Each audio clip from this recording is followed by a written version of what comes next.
हम लोग भक्ति रसायन सिंधु ग्रंथ से पढ़ रहे हैं और ये है पूर्व विभाग चतुर्थ लहरी प्रेम भक्ति श्लोक क्रमांक 17। आप लोगों ने प्रेम के क्रम के बारे में सुना था तो 2 श्लोकों में, और 9 स्टेजेस बताई गई थी श्रील रूप गोस्वामी जी के द्वारा। हम लोगों ने 14 स्टेजेस की चर्चा भी करी थी एस पर चक्रवर्ती पाद।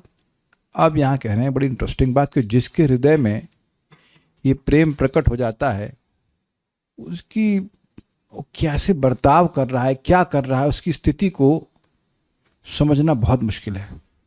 जो शास्त्र को जानने वाले हैं उनके लिए भी, तो जो शास्त्र को नहीं जानने वाले हैं वो तो बिल्कुल ही नहीं समझ पाएंगे। तो मेरे पीछे बोलिए, धन्यस्यायं नवः प्रेमा स्यायं नवः प्रेमा यस्योन्मीलति चेतसि यस्योन्मीलति चेतसि अंतर्वाणीभिरप्यस्य अंतर्वाणीभिरप्यस्य मुद्रा सुष्ठु सुदुर्गमा मुद्रा सुष्ठु सुदुर्गमा धन्यस्यायं नवः प्रेमा धन्यस्यायं नवः प्रेमा यस्योन्मीलति चेतसि यस्योन्मीलति चेतसि अंतर्वाणीभिरप्यस्य अंतर्वाणीभिरप्यस्य मुद्रा सुष्ठु सुदुर्गमा मुद्रा सुष्ठु सुदुर्गमा धन्यस्यायं नवः प्रेमा धन्यस्यायं नवः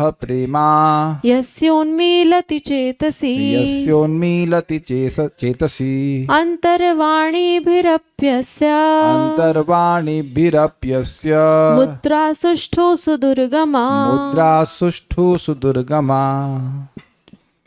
जिस धन्य व्यक्ति का आशय है कि रेयर ही कोई व्यक्ति भगवान का प्रेम प्राप्त कर पाता है, और प्राप्त करने के बाद वो धन्य हो जाता है, धन वाला हो जाता है। प्रेम बिना व्यर्थ मोरा दरिद्र जीवन, दास करी वेतन मोरा दिया प्रेम धन। तो वास्तविक धन है भगवान का प्रेम, बिकॉज भगवान के प्रेम को प्राप्त करने के बाद हम कोई भी भक्ति करते हैं तो असीमित सुख मिलता है। तब और क्या चाहिए बताइए। किसी भी धन का प्रयोजन यही है ना कि सुख मिले। दुख प्राप्त करने के लिए तो कोई धन कमाता नहीं है। तो धन, जो सुख का इतना सीधा मार्ग मिल गया, मार्ग नहीं एक्चुअली सुख ही मिल गया, सीधे साधन मिल गया भगवान का प्रेम, तो और क्या रह गया। तो इसलिए करें धन्य। जिस धन्य व्यक्ति के चित्त में यह नवीन प्रेम प्रकाशित होता है। अब ये नवीन प्रेम का मतलब क्या हुआ भाई? यहाँ उनकी बात नहीं हो रही जो भगवान के पार्षद हैं, उनको कैसे देखेंगे आप यहाँ पर। तो जो साधना करते करते या भगवान की कृपा से जैसे भी हो, उसके हृदय में प्रेम प्रकाशित हुआ है। Is it clear? Nand Baba कब से भगवान को प्रेम कर रहे हैं? हमेशा से कर रहे हैं, अनादिकाल से। तो आप ये तो ना कहोगे कि उनके हृदय में प्रेम प्रकाशित हुआ है। वो जब इस जगत में आते हैं भगवान के संग लीला करने के लिए, तब भी वो प्रेम रहता, साधना तो ना करते उसके लिए वो। तो साधक के बारे में बोले, जिस साधक के जो क्रम से 14 या 9 जो बोल लीजिए, वो 9 स्टेज करते करते जब प्रेम प्राप्त हो गया, उसके हृदय में प्रेम प्रकाशित होता है, उनकी मुद्रा अर्थात भाव परिपाटी, मतलब क्या उनके मन में चल रहा है, उसका ज्ञान शास्त्रज्ञ व्यक्तियों के लिए भी अति दुर्गम, अति सुदुर्गम होता है। दुर्गम यानी मुश्किल, और सुदुर्गम मतलब बहुत मुश्किल, और उसके आगे और अति लगा दीजिए, ये तो अति हो गई। यस्य चेतसी, जिस भक्त के चित्त में अयम नवः प्रेमा उन्मीलति, यह नवीन प्रेम प्रकट होता है। उन्मीलन शब्द का मतलब क्या होता है? आंखें जैसे खुल जाती हैं। तो आपने देखा था कि, सुना था कि चक्षुरुन्मीलितम ये नाम, तो प्रेम सुप्त अवस्था में है और वो खुल गया। जैसे आप जानते हैं भाव भक्ति की तुलना की जाती है मुकुल, मुकुल मतलब कली से, और कली खिल गई। Got it? तो प्रेम पूरी तरह से प्रस्फुटित हो गया, प्रकट हो गया, ये अर्थ है। बहुत सुंदर शब्द है, प्रकट हो जाता है। सह, वह धन्य है, धन्य मतलब धन्य है। अस्य, इस प्रेम की, अस्य नहीं, थोड़ा भी अस्य यहाँ पे इस प्रेम की नहीं होगी। अस्य मतलब इस व्यक्ति की, जिसके पास, इस प्रेमी की होनी चाहिए, इस प्रेमी की, प्रेम नहीं, इस अस्य यहाँ पे अर्थ है इस प्रेमी की मुद्रा यानी भाव परिपाटी अंतर्वाणी अपि सुष्ठु सुदुर्गमा, शास्त्रज्ञ व्यक्तियों के लिए भी अत्यंत सु लगा दीजिएगा, दुर्गम नहीं सु भी लगा दीजिएगा, सुदुर्गम है। सुष्ठु मतलब बहुत अच्छी प्रकार से, सम्यक प्रकार से, और सम्यक, और फिर दु बहुत मुश्किल। तो 3 लगा दिए, 3 एडजेक्टिव लगा दिए, दुर्गम, उसके बाद जाना मुश्किल, वहां पहुंचना मुश्किल, और सु बहुत मुश्किल, उसका सुष्टु बहुत बहुत बहुत मुश्किल है। इसलिए जिसके बेसिकली जो आपने कल श्लोक शेयर किया था, फिर से शेयर कर सकेंगे। मध्य लीला क्या था वो? जार, एक मिनट रुकिएगा, मैं आपको ना वो बना रहा हूँ को होस्ट। 2 लोग को वेदवादी के नाम से हैं, असली वाला कौन है? आप सब भक्तों को भेज, हाँ okay, I am just making co host, you please share the shloka with the devotees. Very nice shloka. यार चित्ते कृष्ण प्रेम करोय उदय, तार वाक्य क्रिया मुद्रा विज्ञ न भुजाए। 23.39 मध्य लीला। सबको दिख गया श्लोक? This is very interesting. जिसके चित्त में कृष्ण प्रेम का उदय हो जाता है, उसके वाक्य नहीं, वो क्या बोलता है, उसकी क्रिया और मुद्रा, मतलब मन में क्या चल रहा है, विज्ञ ना बुझाए। जो विज्ञ है वह भी नहीं समझ पाता। सेम श्लोक, सेम। मुझे इसके आगे पीछे देखिए, हो सकता है यही श्लोक इसमें कोट भी किया गया भक्ति स्वामी सिंधु का। अगर आगे पीछे देखिए, शायद हो सकता है, ऐसा करते हैं कृष्णदास कविराज गोस्वामी। 23.39 ये बात है।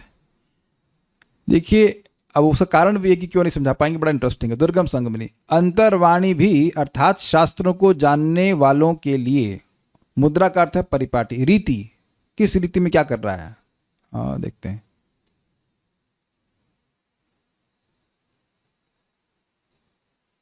हाँ, इस वाले में समझाएंगे। इसलिए कह रहे हैं, इसको प्रमाण दे रहे हैं श्री नारद पंचरात्र से। अतएव श्री नारद पंचरात्र यथा, नारद पंचरात्र में बताया गया है। इसी बात को मेरे पीछे बोलिए। क्यों नहीं समझ पाते हैं, उसकी व्याख्या भी इसमें टीका में होगी, इस श्लोक की टीका में। भावोन्मत्तो हरे किंचे, भावोन्मत्तो हरिः किंचित्, न वेद सुखमात्मनः, न वेद सुखमात्मनः, सुखं चेति महेशानि, दुःखं चेति Sorry. महेशानि। मैंने सुख बोल दिया क्या? हाँ, अच्छा। दुखम चेति महेशानि, दुःखं चेति महेशानि, परमानंदमाप्लुतः, परमानन्दमाप्लुतः, भावन्मत्तो हरे किंचित न वेद सुखमात्मनः, भावोन्मत्तो हरिः किंचित्, न वेद सुखमात्मनः, दुखं चेति महेशानि परमानंदमाप्लुतः, दुःखं चेति महेशानि परमानन्दमाप्लुतः, भावोन्मत्तो हरिः किंचित्, न वेद सुखमात्मनः, भावोन्मत्तो हरे किंचित न वेद सुखमात्मनः, दुःखं चेति महेशानि परमानन्दमाप्लुतः, दुखम चेति महेशानि परमानंदमाप्लुता।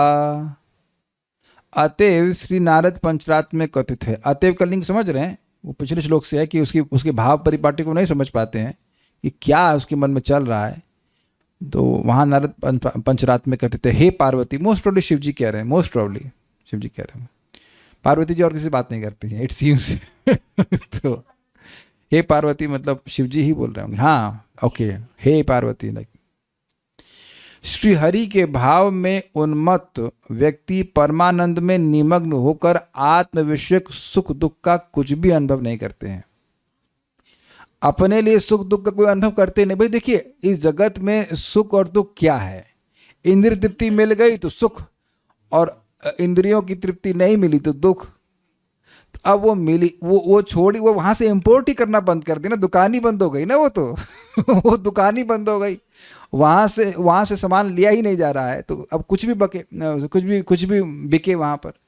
आप मान लो कहीं से टमाटर खरीद के लाते हो, तो सारा टमाटर के तो गुस्सा हो गए, और अच्छा आया तो खुश हो जाते, मान लीजिए। लेकिन अब ला ही नहीं रहे हैं वहां से, तो सड़ा बेचे या वो अच्छा बेचे, उसको फर्क पड़ रहा है? कुछ है ही नहीं। मान लीजिए मान लीजिए कि आप आपके घर में ही टमाटर उगते हैं, तो आप जाएंगे बाहर खरीदने के लिए? कौन जाएगा? पागल है क्या? So your happiness is not coming from sense perception. भगवान की सेवा करके जीव सुखी हो रहा है, तो उसको बाहर से कुछ मतलब नहीं है। इसी बात को भगवान गीता में कहे हैं, सुखम आत्यंतिकम यत्तद बुद्धि ग्राह्यम अतीन्द्रियम वेति यत्र न चैवायम स्थितः चलति तत्पतः। इस दिव्य स्थिति में को प्राप्त करके व्यक्ति दिव्य इंद्रियों से आत्यंतिक सुख का अनुभव करता है। आत्यंतिक सुख मतलब जिसमें दुख का कोई मिश्रण नहीं है। लेकिन समझ लेना हो कि ऐसा कोई भौतिक सुख होता ही नहीं है जिसमें दुख का सम्मिश्रण ना हो। Is it sinking? तो नाउ यानी कि ये जो सुख है वह है दिव्य सुख, इसमें कोई दुख का सम्मिश्रण नहीं, और ना ही ये रुकने वाला है, ये बढ़ता जाता है बढ़ता जाता है। दुख सुखम आत्यंतिकम यदत बुद्धि ग्राह्यम अतीन्द्रियम, अति इंद्रियों से, दिव्य इंद्रियों से व्यक्ति ग्रहण करता है। वेति वेति उसको समझकर, यत्र न चैवायम स्थितः चलति तत्वतः, उस स्थिति को पहुंच करके व्यक्ति अब कभी वहां से हिलता नहीं है। और उसके आगे का श्लोक क्या है? बहुत बड़ा दुख प्राप्त होने पर भी वह उससे विचलित नहीं होता है। तो बाहर से कुछ भी दुख आए, जैसे फॉर एग्जाम्पल हरिदास ठाकुर जी को 22 बाजार में मारा जा रहा है, लेकिन ना, हरे कृष्ण मंत्र नहीं छोड़ पा रहे हो। गुरुनापी विचाल्यते ऐसे करके श्लोक है, जो भी है। तो खैर अन्वय देखिए, महेशानी पार्वती जी, महेशानी, महेश कौन है? शिव जी हैं, तो महेशानी मतलब पार्वती उनकी पत्नी। हरे भावोन्मत्त, श्री हरि के भाव में उन्मत्त व्यक्ति। परमानंदे आप्लुतः, परमानंद में निमग्न होकर। आत्मनः सुखम च दुखम इति, अपने सुख और दुख का किंचित न विद, कुछ भी अनुभव नहीं करते। मत बेसिकली उनके लिए सुख और दुख होता ही नहीं है। यहां तक, अब जैसे सोचिए, जरा विचार कीजिए, यहां से आप जा रहे हैं जगन्नाथपुरी पैदल, तो कितने लोग ये यात्रा में जाना चाहेंगे, और वह भी वृद्धावस्था में। तो ये बहुत बड़ा दुख हुआ कि नहीं? हमें लगता है यहाँ से, मतलब कुछ लोग कहते हैं मैं बहुत दूर रहता हूँ, जबकि मंदिर से हम 2.5 किलोमीटर दूर रहते हैं। तो जिनको कम प्रेम होता है उनको बहुत दुख लगता है कि ये रेंज से बाहर चला गया। जिनको अधिक प्रेम लगता है उनके लिए कोई दिक्कत नहीं, आ जाते। तो जिससे हम प्रेम करते हैं, अगर वो थोड़ा दूर भी है तो भी वहां पहुंचने में कोई दुख अनुभव होता है? नहीं होता है, कुछ नहीं होता। अब मैं एग्जाम्पल दिया क्यों? देखिए, श्रीपाद माधवेंद्रपुरी वृद्ध हैं और गोपाल जी उनको सपने में कह रहे हैं, गोपाल हमारा ताप नहीं जाए, मेरा ताप नहीं जा रहा, बहुत समय मैं बाहर रहा, मिट्टी में दबा रहा, गर्मी लग रही। अब भगवान को सब बोलने की क्या जरूरत है? भक्त के हृदय के प्रेम को और मतलब बढ़ाना है तो ऐसा करो, चंदन ले आओ। तो ऐसा भी नहीं कि लोई बाजार से ले आते, लोई बाजार था भी नहीं शायद उस समय, 500 साल पहले।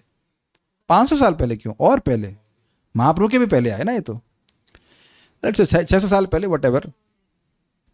600 तो नहीं होगा क्योंकि नित्यानंद प्रभु एनी हो वट एवर। तो अब माधवेंद्रपुरी वहाँ से उसी एक ही रात में, अगले दिन या 2 दिन में जो भी रहा उस समय, सेवा, गोपाल जी की सेवा को वहाँ के ब्राह्मण भक्तों को लगा करके इसमें, और तुरंत चल दिए। और वो ये सोचे भी नहीं कहाँ खाने को मिलेगा, क्या होगा। अब बाह्य रूप से कितना कष्ट है बताइए, लेकिन अंदर उनको कितना उल्लास है।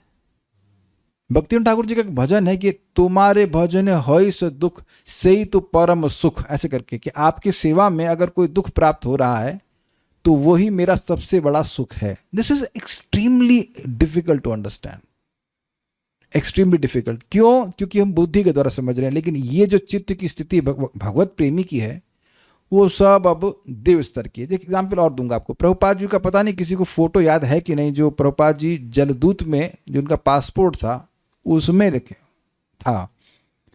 तो श्रीला प्रभुपाद जी के शिष्यों ने देखा उसको और कहे कि प्रभुपाद आप तो इसमें बड़े गंभीर लग रहे हैं।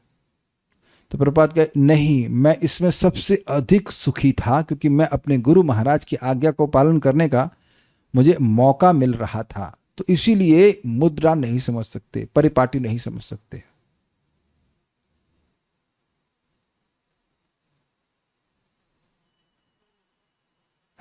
तुक्का तो मत मारिए कैसे। नहीं, ये नहीं, अपने मन से तुक्का, और अब तुक्का मत मारिए, लोग कंफ्यूज हो जाएंगे। ठीक है, अच्छा ठीक है। तो हरि के भाव, ये हम लोग उसका अन्वय देख लिया ना। हाँ, भावोन्मत्तो हरे किंचित, जो हरि के भाव में उन्मत्त है, पागल हो गया है भगवान के प्रेम में। आपने सुना था ना, वो पागल की तरह नाच रहा है, गा रहा है। अब आप मान लो वो हंस रहा है, तो आप समझ पाएंगे कि वो हंस क्यों रहा है। जैसे कि वो व्यक्ति समझ नहीं पाते रूप गोस्वामी जी का, रूप गोस्वामी जी को लीला दर्शन हो रहा है, वो इसलिए हंस रहे हैं, बाहर वाला व्यक्ति सोच रहा है ये तो मेरे पे हंस रहे हैं, नहीं समझ पाया ना। और मान लीजिए वो रो रहा है तो रोए जा रहा है, रोए जा रहा है, रोए जा रहा है। ऐसा हम सुनते हैं बंशीदास बाबा जी महाराज, वो परमहंस वैष्णव थे और वो अजीब अजीब कार्य, अगर रो रहे हैं तो रोते ही जाएंगे। He was mad actually। एक बार गौर निताई जी को, उनकी गौर निताई के विग्रह थे, उनको बांध करके गंगा जी के अंदर डुबो दिए। कहा देखो मछली को, तुम मछली को देखो। तो क्यों, आप पता नहीं क्यों, एक वो पहले भक्ति में आने से पहले मछली खाए होंगे जो कुछ, तो उनको मछली की इच्छा आ गई, तो इतना गुस्सा हुए भगवान के ऊपर कि तुम हमको मछली की याद दिलाई, अब जाओ मछली देखो तुम। एक बार उनका कोई, हम रियली एक बार कभी उनकी ना जीवनी पढ़ेंगे, आपको बहुत मजा आएगा, बहुत मजा आएगा। परम पूज्य भक्ति विकास महाराज दिखे हैं, बहुत मजेदार। और रियली उस संग साक्ष्य रस्ता। और उसके बाद अब कोई कहीं भगवान के संग भगवान को टॉर्चर कर रहे हो, क्यों हमको वो स्मरण दिलाए उस चीज का, देखो मछली देखो तुम। उसके बाद कोई उनकी पूजा की सामग्री चुरा के लेके चला गया, कुछ तो बर्तन वर्तन कुछ, तो कहें जो चुरवाया है वही वापस लेके आएगा, नहीं तो भोजन नहीं मिलेगा। जो फिर कुछ समय के बाद कोई लाके दिया या वही वापस लेके, you just can't understand that. या श्रीला गौर कृष्णदास बाबा जी महाराज, उनको श्रीला भक्ति सिद्धांत ठाकुर जी बोले कि दीक्षा दीजिए, दीक्षा दे दीजिए, तो बोले गौरांग महाप्रभु से पूछ के बताऊंगा। This is all very inconceivable, भगवान से पूछ के बताएंगे, he they are talking to Krishna like this. इसीलिए श्रीला भक्ति सिद्धांत ठाकुर जी जो आवश्यक सेवा हो वो तो करने के लिए भेजते थे अपने शिष्यों को, लेकिन बहुत नजदीक नहीं जाने देते थे बंशीदास बाबा जी महाराज के पास। बंशीदास बाबा जी महाराज के बहुत निकट जाने के लिए नहीं बोलते थे, समझ में नहीं आएगा, अपराध कर बैठेंगे। जो उनके शिष्य थे शिला भक्ति सिद्धांत ठाकुर जी के, वो तो प्रेम अवस्था पे नहीं है उस समय एटलीस्ट, तो वो समझ नहीं पाएंगे वो क्यों हंस रहे हैं, क्यों रो रहे हैं। कभी कभी नहा ही नहीं रहे, वो बाल बड़े बड़े किए नहा ही नहीं रहे, अरे तो नहा नहीं रहे, तो वो क्या, वो उनकी स्टेज है, किस आनंद में है, व्यक्ति समझ नहीं पाएगा, ये बात है। इसलिए जो भी बात भगवत प्रेम की है वह जब प्रेम प्राप्त होगा तभी आप समझ पाएंगे। इससे एक बात और आप समझ लीजिएगा कि हमसे ऊपर जो भक्त हैं चेतना में, उनको भी आप गेज नहीं कर सकते हो। जैसे जब हम पैदा हुए थे तो क्या हम समझ सकते हैं कि माँ का क्या अफेक्शन है मेरे प्रति? किसी को समझ में आ रहा है बात? क्लियर समझ में आ रहा है? अच्छा, नर्सरी में थे तो आपको पता था कि आपकी जो टीचर थी अंग्रेजी वाली वो कितना जानती है कितना नहीं जानती है? Is that sinking? तो कभी भी ये जज बनने का प्रयास मत कीजिए। जो श्रेष्ठतर भक्त हैं उनको हम जज नहीं कर सकते हैं, वो क्या सोच रहे हैं। इसीलिए मेरे को डांट पड़ी है कस के 2 बार। महाराज जी प्रवचन करने गए, बड़े उत्साह से प्रवचन सुनने गए, और महाराज मान लीजिए दशम स्कंद पे कुछ बोल रहे हैं, परम पूज्य वृंदावन चंद्र महाराज, और मैंने प्रश्न भागवत से या भक्ति स्वामी सिंधु से ही किया है, जो कि मैं अगर व्यक्तिगत पूछूंगा तो महाराज बड़े खुश होंगे। लेकिन उस टाइम बहुत कस के क्यों डांटे? देखो होता क्या है, हम लोग इंटेलेक्चुअली क्लास दे रहे हैं, ठीक है, तो अगर कोई व्यक्ति कुछ और पूछेगा तो कोई बात नहीं, ये विषय छोड़ दिया और दूसरे विषय को भगवान के ही विषय को, दूसरे विषय को हमने पकड़ लिया, कोई दिक्कत नहीं। लेकिन अब जो भक्त भगवान के एडवांस डिवोटीज हैं, तो वो अब कुछ लीला को वो सोच कर रहे हैं, आए हैं, तो कितना उसमें वो सुख में निमग्न है वो आप नहीं समझ सकते। मैं तो खाली से ना उस केस स्टडी को एनालाइज कर रहा हूँ कि महाराज गुस्सा क्यों हुए। तो भगवान के बारे में प्रश्न करने में गुस्सा नहीं हुए, लेकिन मति उस लीला से हटाई इसलिए गुस्सा हुए। कुछ समझे बात? At least it took me some time to understand. थोड़ा सा हैमरिंग हुआ, डांट पड़ी, तब जाके समझ में आया, अरे अरे ये क्या है। बाद में महाराज बोले कि अरे पूछ तो पूछना, कोई दिक्कत नहीं, लेकिन उस टाइम क्यों पूछ रहे हो? उस टाइम लीला के बारे में कुछ पूछना है तो पूछो, नहीं तो मत पूछो। So a person who is not experiencing that will not understand that. अच्छा एक बात समझिए, अगर आपको मान लीजिए जप करने में बड़ा अच्छा लग रहा है, उस समय कोई आकर कुछ पूछने लग जाए, तब कैसा लगता है आपको? नहीं यार क्यों डिस्टर्ब कर रहे हो, उस समय बाद में बात कर लेंगे, है कि नहीं? तो वो बात मान लो महत्वपूर्ण भी है, लेकिन आपको उस समय जब करने में बड़ा अच्छा लग रहा है, तो वो तो समझ नहीं रहा है उसका, तो मान लो जब संघर्षपूर्ण हो रहा है तो या कुछ भी हो रहा है या नहीं ही कर रहा है, तो आपके टाइम खराब करेगा आपका। उस समय गुस्सा नहीं आता आप लोगों को। तो क्या वो सामने वाला समझ पा रहा है कि आप अभी किस अवस्था में है? वो समझ ही नहीं सकता। तो ये इसी तरह से अभी देखो, सामने को दुनिया को तो हम नहीं समझा सकते, अपने को समझाना है कि we should be very careful. First of all don't जज योर स्पिरिचुअल मास्टर कि वो क्या कर रहे हैं। मैं एग्जाम्पल आपको और दूंगा, बड़ा मजेदार, ये बहुत मजेदार है। एक बार गौरांग प्रभु से, श्रीमान गौरांग प्रभु से परम पूज्य राधानाथ महाराज बोले कि गधा लेके आओ। गोवर्धन इको विलेज में गधा लेके आओ। नहीं ये अब गौरांग प्रभु कंफ्यूज है, गधे का क्या करेंगे? घोड़ा होके आई अंडरस्टैंड, गधे का क्या करेंगे? नहीं लाओ गधा लाओ। तो फिर बोले कि गौरांग प्रभु बोले कौन सेवा करेगा गधे की? अभी आपको बोला जाए कि आपके मंदिर में क्या सेवा है, तो कहीं गधे की सेवा कर रहे, तो आप बोलने में संकोच होगा ना, गधे की सेवा कौन करेगा? तो महाराज बोले नहीं तुम करोगे। तो फिर गौरांग प्रभु लेके आए गधा और किसी को लगा दे सेवा में, कोई सेवा करो, उसकी जो खाना पीना देना है। तो एक बार कुछ विदेशी लोग आए, पर्यटक के जो भी वहाँ पे आते हैं गोवर्धन इको विलेज में, तो वो देखे कि अरे यहाँ तो गधे को भी इतना प्रेम कर रहे हैं, तो ये कितने अच्छे लोग होंगे। एंड सो महाराज को सोच करके कर रहे थे ऐसा। उस समय गौरांग प्रभु वही सोच रहे थे कि जो person who is loving Krishna, you just don't know what is thinking when is doing something. मैं तो कुछ एग्जाम्पल दे रहा हूँ, अब बाकी बहुत सारे भक्तों एग्जाम्पल ऐसे हो जाएंगे। मैंने आपको पुंडरीक विद्यानिधि का एग्जाम्पल भी दिया, वो समय होगा तो बाद में बताऊंगा, पहले टीका पढ़ लेते हैं। दुर्गम संगमनी, सुदुर्गम। एक और प्रभुपाद का एग्जाम्पल आपको बताऊं। देखिए प्रभुपाद जी, क्या नाम था, सिंधिया थी ना, सिंधिया, मिसेस सिंधिया क्या नाम था, जिन्होंने टिकट दिया था प्रभुपाद जी को, नाम याद नहीं आ रहा है ना, मिसेस सिंधिया। तो वो प्रभुपाद 4-5 घंटे उनके बाहर वेट कर रहे थे ऑफिस के कि हमको आप जलदूत का फ्री टिकट दे दीजिए। अब बताइए क्या वो समझ पाएंगे? अब वीडियो में देखेंगे, जो फाउंडर आचार्य अगर वीडियोस में आता है, वो कह रही थी कि I told Swami ji you will die, it is so cold there. उनको समझ ही नहीं आ रहा था प्रभुपाद जी ऐसा क्यों कर रहे हैं, इतना क्यों आग्रह है उनका। ऐसे ही प्रभुपाद जी अद्वैत आचार्य जी की समाधि में उधर बंगाल में वहां गए और फूट फूट कर रो रहे थे। तो वहां भी पुजारी समझ नहीं पाए कि ये क्यों रो रहे हैं, ये भक्त क्यों रो रहे हैं। तो मतलब उन्होंने पूछा भी आप क्यों रो रहे हो, तो उन्होंने कहा कि मेरे गुरु महाराज ने मुझे एक असंभव कार्य दिया है और जिसको करने में मैं असमर्थ अपने को मान रहा हूँ, लेकिन गुरु की आज्ञा का मैं पालन मतलब ना करूँ, ऐसे भी कैसे होगा। एंड दैट्स व्हाई प्रार्थना कर रहे। जस्ट वी मतलब इट्स वेरी डिफिकल्ट टू जज what a devotee is doing who is at love of God. दुर्गम संगमनी, आप कम से कम इस तरह से देख लीजिए कि वो भक्त निरंतर भगवान की सेवा में लगा हुआ है तो वो उन्नत है। ये सिम्टम कुछ देख सकते हैं, जो अव्यर्थ कालत्व है उससे समझ लेना चाहिए कि अब उनका इंटरेस्ट भौतिक जगत में बिल्कुल नहीं है।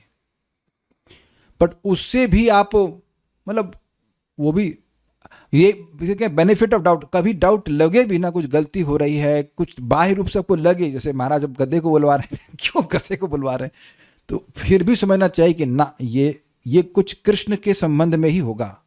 इस बात को बताया गया है कि नित्यानंद राय, मतलब अगर नित्यानंद प्रभु शराब की दुकान पे भी जा रहे हैं तब भी वह नित्यानंद प्रभु हैं, उनका कुछ प्रयोजन होगा वहां जाने का, ये कहने का अर्थ है। ये बोले हैं श्रीवास ठाकुर जी।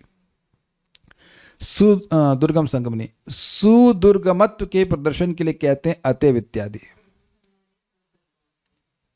कहने का अभिप्राय यह है कि शास्त्रज्ञ गण सुख प्राप्ति और दुख निवृत्ति को ही पुरुषार्थ के रूप में निर्णय करते हैं। ये बिल्कुल क्लियर है, ये समझ में आ रहा है बात, इसमें कोई विरोध नहीं है।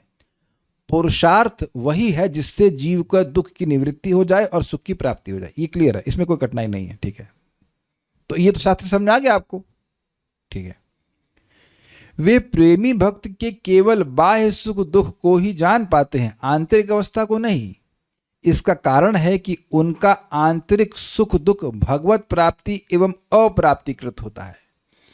मतलब जब भगवान की स्फूर्ति हो रही है, भगवान की लीला का दर्शन हो रहा है, या जो कुछ भी भगवान के संबंध में हो रहा है, तब तो बड़े सुखी हैं। और भगवान ने अपनी स्वेच्छा से उस लीला का संवरण कर लिया, नहीं दिख रहा है तो वो दुखी है। तो बाह्य रूप से जो सुख दुख है उसका कारण बाहर नहीं अंदर से चल रहा है। कभी कभी व्यक्ति दुखी होता है तो आप चेहरे से मालूम चल जाता है कि उसका शोक में है, लेकिन अब वही शोक अगर एक भक्त के हृदय में, शुद्ध भक्त के हृदय में, तो आप समझ ही नहीं पाएंगे शोक है किसके लिए। इन्हें चाहिए तो कुछ है नहीं, ऐसा तो कुछ है नहीं कि नहीं बहुत ही कुछ चाहिए जो नहीं मिला हो तो छूट जाए। So what is going in his heart is very difficult to understand. देखिए, इसको आप समझेंगे वृत्तासुर की प्रार्थनाओं में भी। भगवान के शुद्ध भक्त हैं, भगवान के प्रेमी हैं, युद्ध कर रहे हैं और युद्ध करते करते जब देखा कि इंद्र अब उनको नहीं मार रहा है, वो एकदम समाधिस्थ हो गए और वहां प्रार्थना करना शुरू कर दी। युद्ध में कोई प्रार्थना करता, सामने से कोई व्यक्ति मारने के लिए आया, प्रार्थना करोगे? कर सकते हैं कोई प्रार्थना? वहां बोलना शुरू किया, हम हरे ताव पादेक मूलम। तो इंद्र को समझ में नहीं आया ये बोल किसको रहे हैं। उनकी कॉन्शियसनेस में, उनकी चेतना में साक्षात संकर्षण भगवान प्रकट हो गए। अभी देख पाएंगे आप, ये देख सकता है कोई? इंद्र को भी नहीं समझ में आ रहा है। इंद्र तो बहुत शास्त्रज्ञ है, देवता है, देवता भी नहीं समझ पा रहे कि हो क्या रहा है। और उनकी उन 4 प्रार्थनाओं से भागवत को चिन्हित किया था। इतनी अद्भुत प्रार्थना है। प्रभुपाद उसको लिखे हैं हम हरे ताव पादेक मूलम वाले श्लोक को, कि ये सारे भक्ति का सार है। सारे भक्ति का सार एक असुर की प्रार्थना में, वो भी कब? जब युद्ध हो रहा है। It is very inconceivable. तो उनके मन में क्या चल रहा है वह इंद्र नहीं समझ पा रहे। Is it not? आप किसी मान लो फाइटिंग कर रहे हैं, एकदम से वो रुक जाए और प्रार्थना करना शुरू कर, तो प्रार्थना किसको कर रहा है भाई? कहाँ है भगवान? That's what he will see. भाई इंद्र तो ऐसा कभी नहीं कर पाए।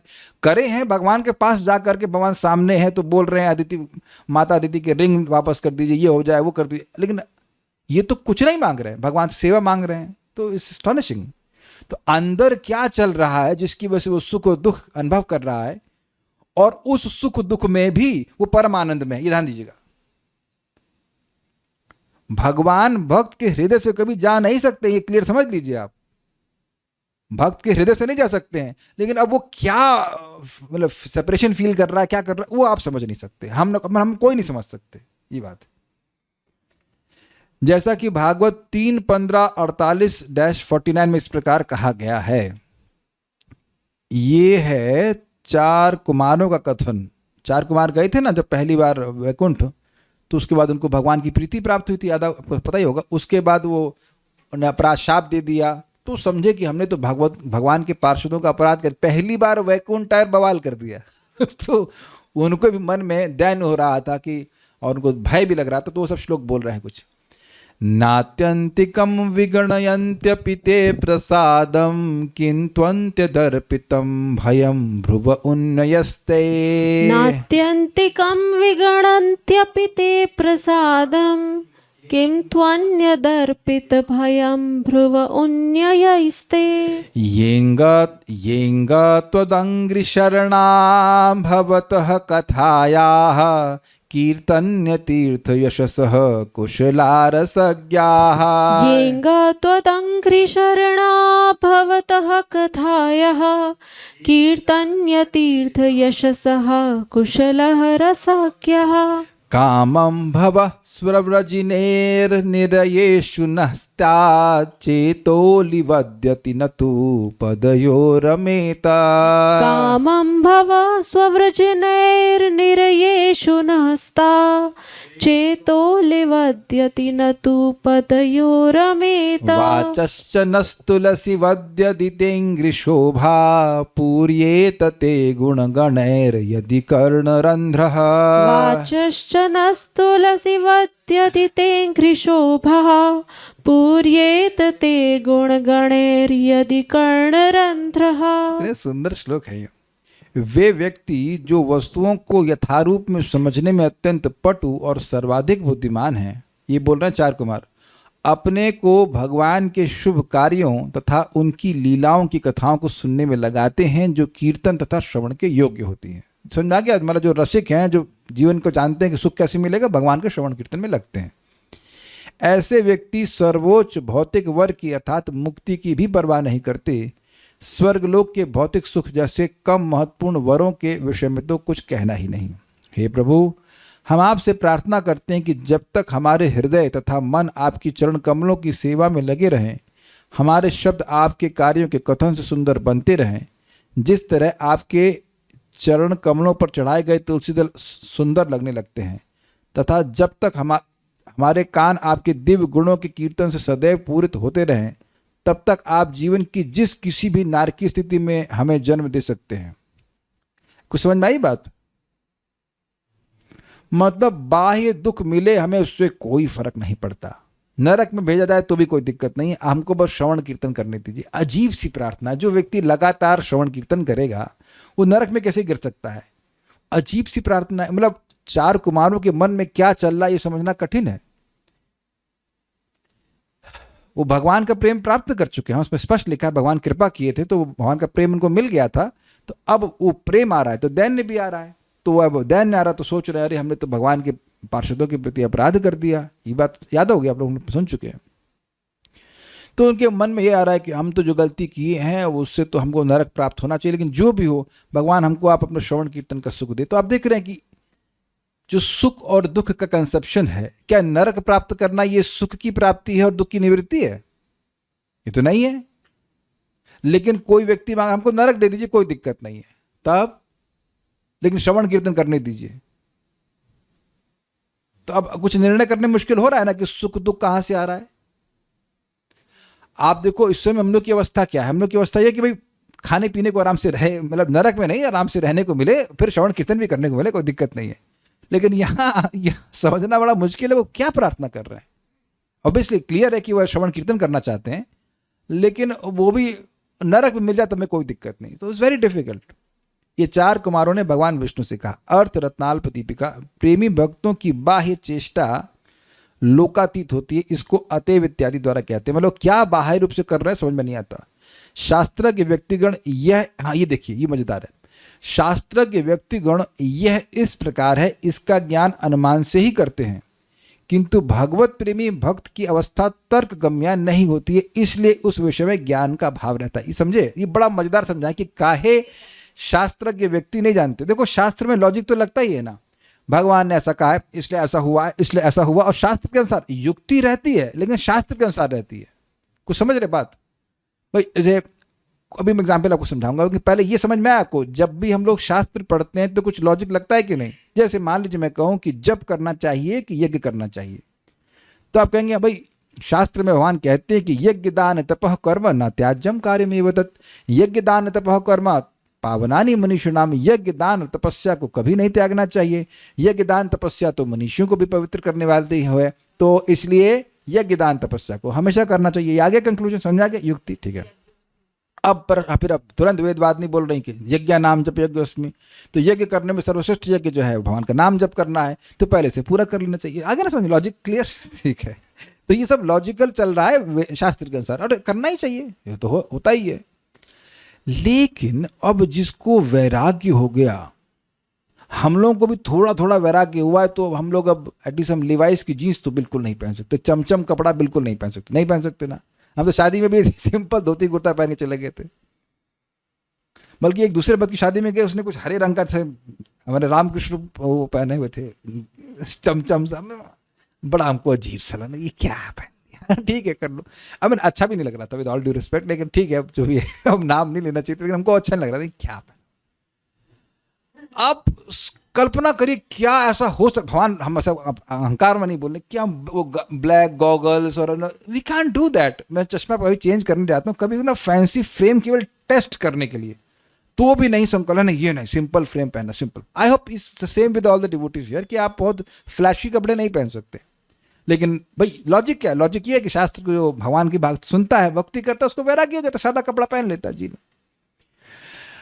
अब जो कल आपको बता रहे थे कि पुंडरीक विद्यानिधि किसके अवतार है पता है आपको? वृषभानु जी के अवतार है, राधा रानी के पिताजी। और गदाधर किसके अवतार है? राधा रानी। Very interesting. तो बाप से दीक्षा ले रहे हैं। तो अब हुआ ये कि गदाधर पंडित जो है नैष्ठिक ब्रह्मचारी, बचपन से ही एकदम विरक्त, और मुकुंद दत्त जो है वो भगवान चैतन्य महाप्रभु कीर्तन में मुख्य कीर्तनिया थे। तो उन्होंने कहा कि मैं आज तुमको एक विशेष भक्त से मिलाऊंगा, शुद्ध भक्त से। तो स्वाभाविक रूप से सोचे क्या हाँ परम विरक्त होंगे, साधु होंगे, बड़ी दाढ़ी होगी, कुछ भी सोचिए, लेकिन विरक्त होगा व्यक्ति। तो वहां गए तो देखा कि खूब सुंदर सुंदर वस्त्र चमचम पहना हुआ है, और पान खा रहे हैं, उसकी जो पीक है वो थूक रहे हैं पिकदान में, और बहुत सारे वहाँ पे सेवक लगे हैं। अब ऐसे व्यक्ति को देख करके कैसे मन में आया कि शुद्ध भक्त है?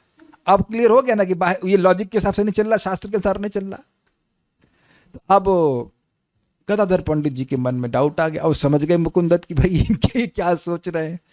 तो इन्होंने कहा, फिर अकस्मात उन्होंने वो वरहा पीडम वाला श्लोक बोला। भगवान श्री कृष्ण की सुंदर रूप का वर्णन हुआ, और पूतना का जो वध किए, पूतना को जो धार करके कृपा किए थे, वो उस श्लोक का वर्णन किया। पूतना लोक बालकनी कम वा दयालुम शरणम व्रजेम इत्यादि।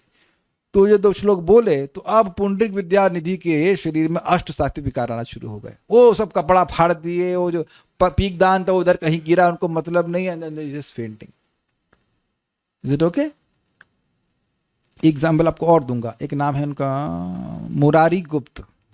तो मुरारी गुप्त जी वैद्य थे, सिंपल वैद्य की लोग जानते थे, तो वो एक मुसलमान शासक था या काजी था, हमको याद नहीं रहा कौन, उसकी वह सेवा कर रहे थे। सेवा मतलब दवा कुछ दे रहे होंगे। उस समय एक जो सेवक था उस काजी का या राजा का जो भी, वो पीकॉक फैन समझते, मोर पंख, वो झल रहा था। अब उसको झलता हुआ देख करके मुरारी गुप्त जी को क्या स्मरण, कृष्ण का। कृष्ण मोर पंख पहनते हैं कि नहीं, और वही मूर्छित हो गए। तो अब वो पूछा क्या हो गया, वैद्य ही मूर्छित हो गया। तो नहीं वो थोड़ा सा हमको रोग हो जाता, छुपा ली अपनी बात, लेकिन वो समझ गए थे कि ये कोई सामान्य व्यक्ति नहीं है। Is it okay? अब नित्यानंद प्रभु को पकड़िए, ये तो बहुत मजेदार है भाई। चैतन्य भागवत में तो बता रहे, निमाई अपने पत्नी के साथ, क्या नाम है उनका, विष्णुप्रिया के साथ में है, और नित्यानंद प्रभु केवल पगड़ी पहनकर और कोई वस्त्र ना पहन करके सामने चले जाते। अब बताइए ये क्या लीला है भाई। अच्छे खासे नित्यानंद प्रभु महाप्रभु से बड़े हैं, निमाई से बड़े हैं, और जब महाप्रभु निमाई पूछते तुम्हारा कपड़ा कहाँ गया है, तो उत्तर अलग डायरेक्शन में, मैं खाना खा लिया है। अच्छा, रियली अमेजिंग। वही उनकी पत्नी भी है, सबको उन्हें कुछ मतलब नहीं। अब महाप्रभु जान रहे कि ये प्रेम में उन्मत्त हैं। ऐसे अद्वैताचार्य जी भी कभी प्रेम में ऐसे आ जाएंगे, वो उनका कपड़ा कहाँ का पता नहीं, वो ऐसे। This is really amazing. I mean Chaitanya Bhagavat is amazing. तो वहाँ पे आपको सब इस प्रकार के मालूम चल जाएगा भाई कि ये जो प्रेमी लोग होते हैं वो क्या करते हैं। ये एक और एग्जाम्पल, ये तो बहुत ही मजेदार है। नित्यानंद प्रभु और उनके पार्षदों को महाप्रभु ने कहा, Mahaprabhu means now is in Puri, से ना सोचेगा कि आप जाइए बंगाल में प्रचार कीजिए। तो ये सब उनके जो पार्षद थे वो सब जा रहे हैं। तो अब उनको होश तो है नहीं, भगवान के प्रेम में उन्मत्त हैं। तो 20 किलोमीटर उल्टा गलत चले गए। तो कहे नवदीप का, अरे तुम 20 किलोमीटर दूर आ गए, अच्छा ठीक है कोई दुख नहीं। फिर उधर जा रहे, तो कभी लेफ्ट कभी राइट, कैसे करके पहुंच रहे। अब वो वी कांट अंडरस्टैंड ना। तो ये है, ये भगवत प्रेम की स्थिति है। मतलब यू कांट एक्सप्लेन दिस। ये बेसिकली पॉइंट क्या है कि शास्त्रज्ञ क्यों नहीं समझते, शास्त्र में तर्क के द्वारा समझते, शास्त्र आधारित तर्क, केवल तर्क नहीं। लेकिन यहाँ तो तर्क के परे बात हो रही है। और कोई उदाहरण हमको याद अभी नहीं आ रहा है, मैंने काफी एग्जाम्पल दे दिया, वो समझ में आ गया होगा। पेंटिंग ना हमको याद नहीं, और इतना तो एग्जाम्पल आ गया। तो ठीक है, यहाँ रुकते हैं। अब उसके बाद 2-3 श्लोक और हैं, वो हम लोग भगवान की कृपा हुई तो कल सुनेंगे। शिष्य भक्ति स्वामी सिंधु की जय, श्रील प्रभुपाद की जय, निताई गौर प्रेमानंदे।